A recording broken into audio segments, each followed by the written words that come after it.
Pace fatta finché dura. Le armi sono state al momento deposte e l'anno si chiude con un nuovo assessore del Carroccio in giunta a Brugnaro.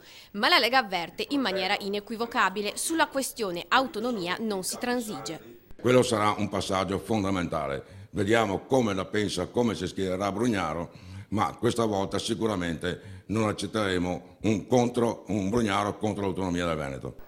Sul referendum per l'autonomia il segretario provinciale del Carroccio mette il voto di fiducia. Di lì non si passa, nessun compromesso. Passi lo scivolone del sindaco sull'incostituzionalità, come disse, del referendum sulla separazione di Mestre da Venezia. Passi quella che è stata la sua posizione sul referendum costituzionale, ma sull'autonomia nessuno sconto.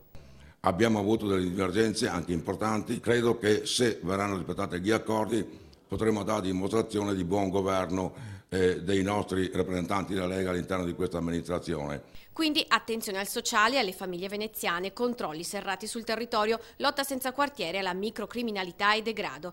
Il resto oggi non conta. Se i panni sporchi si lavano in casa e gli obiettivi si raggiungono, per il segretario il legame in giunta ha ancora senso. Ha senso sì continuare, perché io sono per le battaglie si fanno dall'interno, si molla solo se non ci sono più i presupposti veri di rapporto sia politico che di visioni